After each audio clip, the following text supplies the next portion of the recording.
कि schedule caste, schedule tribe, backward के लोगों को कितनी उनकी आबादी और कितना सम्मान उनको मिल रहा है, कितनी हिस्सेदारी उनको मिल रही है।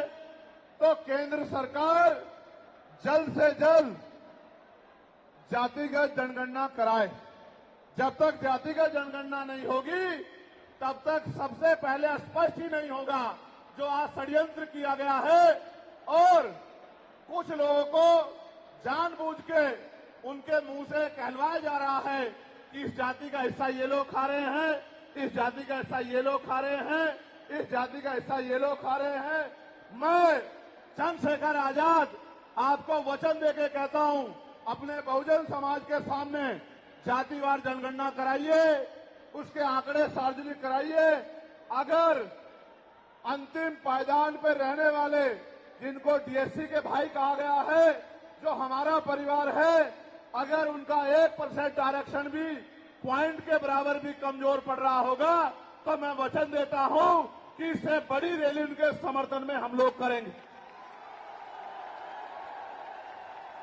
मैं फिर आपसे कह रहा हूं, आप याद करो, जब से इस देश में आरक्षण व्यवस्था लागू हुई है, इस आरक्षण को खत्म करने के लिए चाहे वो कांग्रेस पार्टी रही हो या भारतीय जनता पार्टी रही हो या और कोई मनुवादी दल रहा हो, इन्होंने एडी चोटी के जोर लगाए।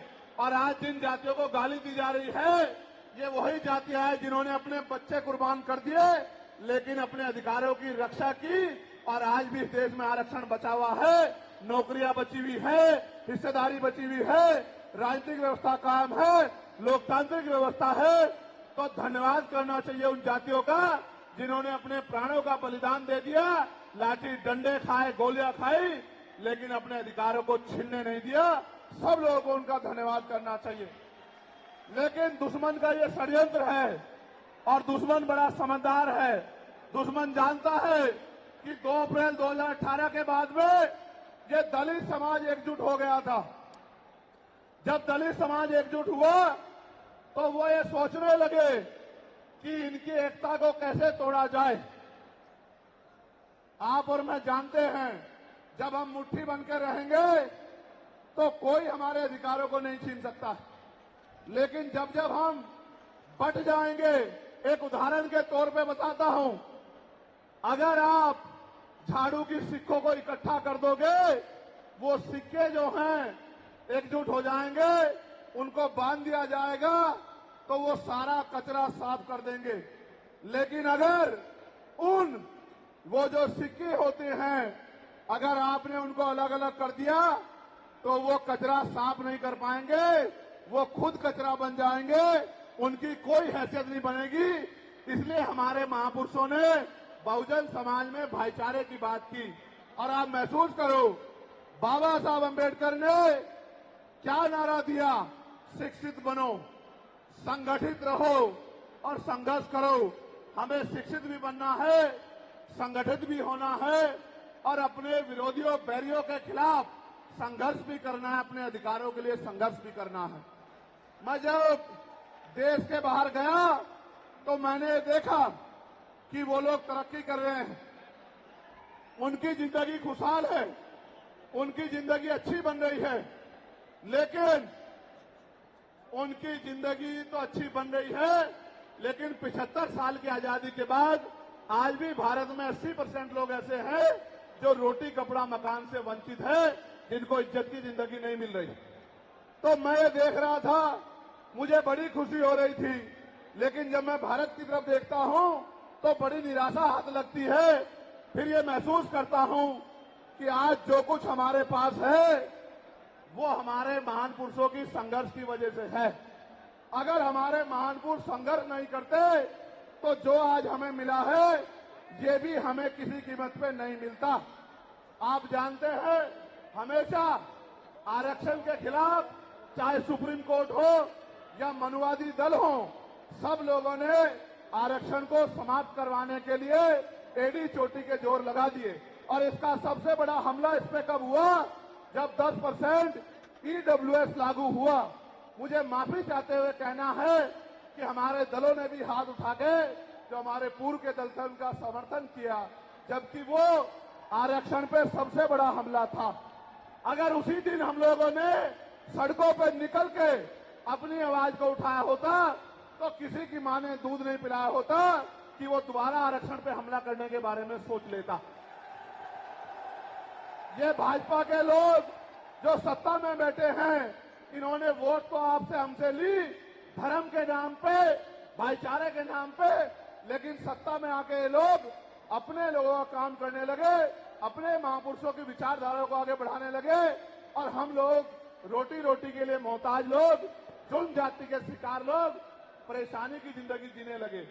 मैं चाहता हूं कि जो जिंदगी हमारे लोग ऑस्ट्रेलिया में जी रहे हैं, ऑस्ट्रिया में जी रहे हैं, इटली में जी रहे हैं, यूरोप में जी रहे हैं, पूरे अमेरिका में जी रहे हैं, कनाडा में जी रहे हैं, हॉलैंड में जी रहे हैं, नीदरलैंड में जी रहे हैं, ऐसी जिंदगी की व्यवस्था भारत में भी हो।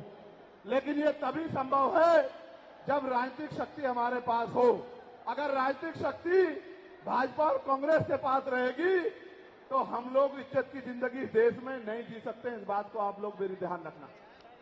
ये मैं नहीं कह रहा हूं, ये बाबा साहब अंबेडकर ने कहा, political power is the master की।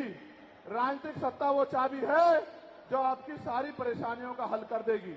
और राजनीतिक सत्ता जिनके पास है उनके लोग हजारों हजारों करोड़ रुपए लेके भाग जाते, उनके लोग उनके पूंजीपतियों के लाखों लाखों करोड़ रुपए माफ करते जाते।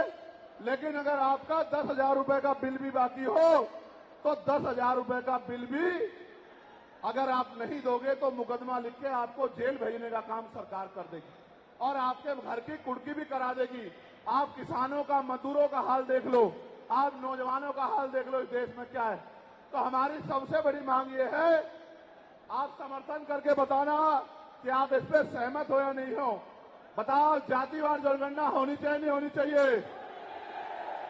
एक सुर में बताओ, होनी चाहिए नहीं होनी चाहिए? साथ साथ इस देश में जातिवार जनगणना के साथ साथ जितने भी सरकारी संस्थान हैं, चाहे वो जुडिशरी हो जहां से हमारे खिलाफ लगातार फैसले आते हैं, चाहे वो आर्मी हो, चाहे वो और कोई सरकारी संस्था हो, सब लोग सब जगह पे आरक्षण व्यवस्था लागू होनी चाहिए। बताओ, होनी चाहिए नहीं होनी चाहिए? दोनों हाथ उठा के बताओ, होनी चाहिए नहीं होनी चाहिए? बहुत अच्छी बात। साथ साथ हमारी ये भी मांग है जो मैंने पार्लियामेंट में भी उठाई कि निजी क्षेत्रों में आप इस बात को समझो गौर करके, इस देश में 2% सरकारी नौकरियां, कितने परसेंट? जोर से बताओ। 98% प्राइवेट सेक्टर है। कुछ ऑर्गेनाइज है, कुछ अनऑर्गेनाइज है।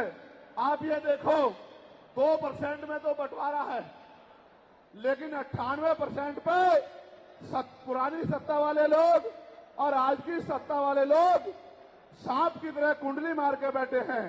ना वहां SC/ST के लोगों का कोई प्रतिनिधित्व है, ना OBC के लोगों का है, ना ही मुस्लिम लोगों का है।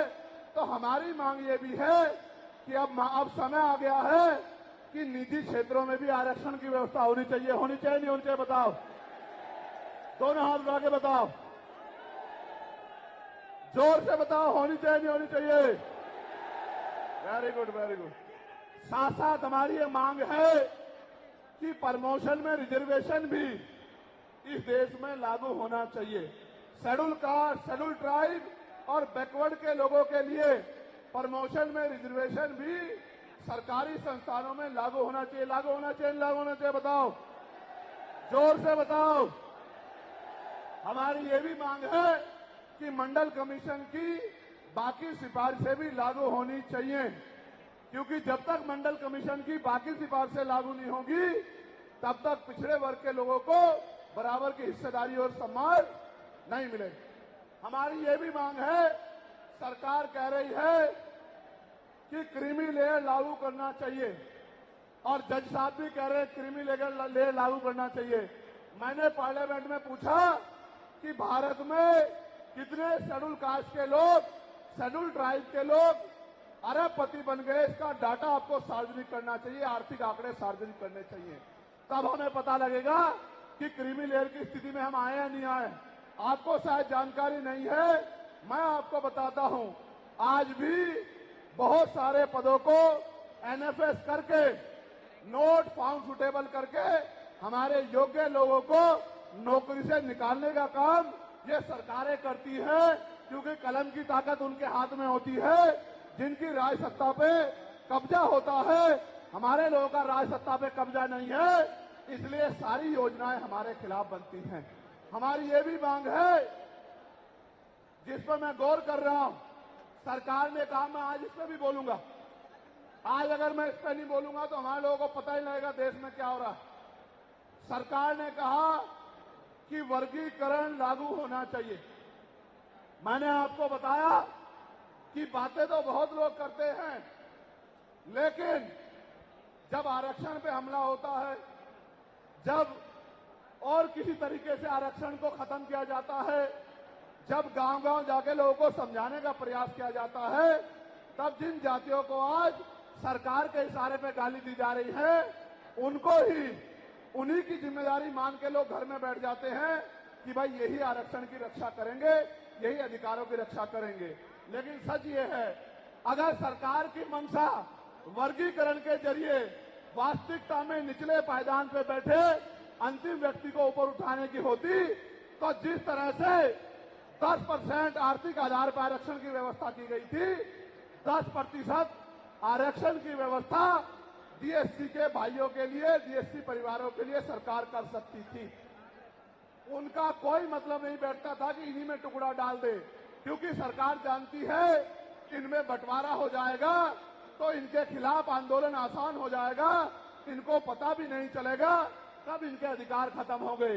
मैं आपसे कहना चाहता हूं, सरकार बताए उनके पास वर्गीकरण की क्या पॉलिसी है, किस आधार पे वो वर्गीकरण करना चाहते हैं, कौन से आंकड़े उनके पास है, कौन से डाटा उनके पास है। मैं सरकार से जानना चाहता हूं, सरकार कमेटियां बना दे और वर्गीकरण किस फॉर्मूले पे करेगी ये भी बता दे। हम सरकार को भी सुनना चाहते हैं। अभी देश में पिछले दरवाजे से कुछ नहीं होगा, जो कुछ होगा आमने सामने होगा। अगर हमारे अधिकारों की बात आएगी तो लड़ाई आमने सामने लड़ी जाएगी। सरकार ये भी बताए क्या वह रोस्टर में बदलाव करेगी, क्या सरकार रोस्टर में बदलाव करेगी, सरकार बताएगी। हमारे लोग तो अभी सही तरह से चीजों को नहीं जानते हैं। मैं ये भी विश्वास दिलाता हूं, स्पेशली डीएससी के भाइयों को कह रहा हूं, मेरी बात को गौर से सुनना। स्पेशली डीएससी के भाइयों को कह रहा हूं, उन जातियों को जो लोग आंदोलन कर रहे हैं, आपको एहसास नहीं है, जब देने की बारी आएगी हम बताएंगे अपने भाइयों को किस तरह से आगे बढ़ाया जाता है, किस तरह से उनकी हिस्सेदारी दी जाती है। अभी तो हम पे देने कुछ है ही नहीं। मैं आपको विश्वास दिला कहता हूं, डीएससी के जो हमारे भाई हैं, वाल्मीकि समाज के भाई हों, धानुक समाज के भाई हों और बागड़ी समाज के भाई हों और किसी सैसी समाज के भाई हों, मैं चंद्रशेखर आजाद वचन देके कहता हूं बहुजन समाज के सामने, ये हमारी आपसी बातचीत है। आप दुश्मन के इशारों पे काम मत करो, हम लोग बैठ के अपनी लड़ाई को निपटा लेंगे। हम लोग अपने आप बैठ के चर्चा करके आपके साथ बैठ के, अगर कहीं हमें कुछ डर भी है, आप चीजों को नहीं समझ पा रहे हो या हम लोग समझा नहीं पा रहे, अगर आपको अधिकार मिलता है तो बताओ, हमारे किसी व्यक्ति को तकलीफ है क्या? बताओ, अगर हमारे डीएससी के भाइयों को अधिकार मिलता, बताओ, हाथ उठा के बताओ, तकलीफ है क्या हमें किसी को? ये इतना बड़ा जन समूह गवाही दे रहा है, अगर डीएससी के भाइयों को कुछ मिलता है तो हमें तकलीफ नहीं है। लेकिन हम इस सरकार की मंशा को जानते हैं, हम इस सरकार को जानते हैं, इनके चरित्र को जानते हैं। ये देना कुछ नहीं चाहती, ये तो इसको अटका के रखना चाहती हैं। आप ये देख लेना, इन्हीं के कुछ लोग पायलट सुप्रीम कोर्ट चले जाएंगे। जैसे उदाहरण के तौर पे गौर करो, 69,000 शिक्षक भर्ती में सरकार ने 20,000 पदों पे घोटाला किया। हम लोगों ने आंदोलन किया तो सरकार ने 6,800 नियुक्ति की लिस्ट जारी की। फिर अपने लोगों को हाईकोर्ट भेज के उस पर रोक लगवा दी। फिर हाईकोर्ट पे फिर हमारे लोग लड़े तो उन्होंने कहा दोबारा लिस्ट जारी करो, इनको अधिकार मिलना चाहिए। तो वोट लेने के लिए हमारे लोगों के सामने कहा कि भाई मिलना चाहिए, हम समर्थन करते हैं, लेकिन अपने लोगों को सुप्रीम कोर्ट भेज दिया और सुप्रीम कोर्ट में इनके बैठे जजों ने फिर से उस पर रोक लगा दी। इसलिए हमें इनकी नीयत पे शक होता है। मुझे डर ये भी है, अगर ये अधिकार स्टेट गवर्नमेंट को दे दिए गए तो ये कॉन्स्टिट्यूशन का तो बहुत बड़ा वॉयलेशन होगा ही, 340 का, 341 का, लेकिन AB का। लेकिन सबसे बड़ा खतरा ये है कि कल जो सरकार सत्ता में आएगी वो किसी भी अन्य जाति के लोगों को शेड्यूल कास्ट में उनको शामिल करके आपके पूरे अधिकार को छिन-भिन कर सकती है। अगर ये पावर स्टेट को मिल गई, हमें सरकार की मंशा पे सिर्फ शक है। हमने ये भी मांग किया, आपको याद होगा, यूपी के साथी हमारे जानते हैं, हमने 2 साल पहले, पौने 2 साल पहले मांग की थी कि जो 52% ओबीसी हैं उनको 27% रिजर्वेशन सुप्रीम कोर्ट के लोगों ने दिया, आबादी से आधा। सुप्रीम कोर्ट ने मंडल कमीशन की रिपोर्ट के बाद ना चाहते हुए सरकार ने कर दिया, तो सुप्रीम कोर्ट ने अपने तरीके से रोक लगा के 27% दिया। हमने मांग की पौने 2 साल पहले यूपी में गोरखपुर में पीसी करके कि ओबीसी की आबादी तो 52% ही है, तो 15%, 27% से अलग 15% आरक्षण की व्यवस्था अलग से अति पिछड़ी जातियों को करानी चाहिए। मांग हमने पौने 2 साल पहले उत्तर प्रदेश में उठाई थी। उसके बाद उसी दिन हमने मांग उठाई, क्योंकि हमें न्याय चरित्र है। हम बाबा साहब अम्बेडकर को, माननीय काशीराम साहब को अपना नेता मानते हैं, हम ज्योतिबा फूले साहू जी महाराज को अपना नेता मानते हैं। हमने मांग उठाई थी, हम मामला रामसू वर्मा और सर छोटू राम को अपना नेता मानते हैं, हम चौधरी महाराज सिंह भारती को अपना नेता मानते हैं, हम कोतवाल धन सिंह गुर्जर को अपना नेता मानते हैं। हमने मांग उठाई थी कि भाई हमारी आबादी बढ़ रही है, 2011 के बाद जनगणना नहीं हुई और जो जनगणना हुई उसके आंकड़े जारी नहीं हुए। इसलिए हम लोग मांग करते हैं कि जिन जातियों को अवसर नहीं मिले, पहले तो उनको तैयार किया जाए और फिर उनको 5% अतिरिक्त आरक्षण शेड्यूल कास्ट में 15% अतिरिक्त देकर उनको मुख्य धारा में लाया जाए। जब हम 2 साल पहले इसकी मांग कर रहे हैं तो हम डीएससी के भाइयों के विरोधी कैसे हो सकते हैं, आप लोग बताओ। तब तो वो आंदोलन भी नहीं चला रहे थे, हम तो आंदोलन चला के मांग कर रहे थे कि मिलना चाहिए, मिलना चाहिए। लेकिन मैं आज भी कहता हूं, हमारी ये मांग है कि अब समय आ गया देश में कि आरक्षण की सीमा बढ़ाई जानी चाहिए, आरक्षण की कैप खत्म की जानी चाहिए और 100% रिजर्वेशन इस देश में लागू होना चाहिए। जिसकी जितनी संख्या भारी, उसकी उतनी हिस्सेदारी का लाभ उनको मिलना चाहिए। आप फिर कह रहा हूं, जातिगत जनगणना कराओ और 100% आरक्षण करो। मैं तो स्वर्ण जातियों का सबसे बड़ा हितैषी हूं, उनको 10% आरक्षण क्यों दे रहे हो? मेरी ये मांग है। मैं तो अपने लोगों के आरक्षण में से भी उनके लिए मांग करता हूं। उनकी आबादी तो 15% भी नहीं है। मैं ये कहता हूं कि उनका अलग से ब्लॉक बना के उनको 20% आरक्षण सरकार को देना चाहिए और 80% आरक्षण को SC, ST, OBC के लिए फ्री कर देना चाहिए।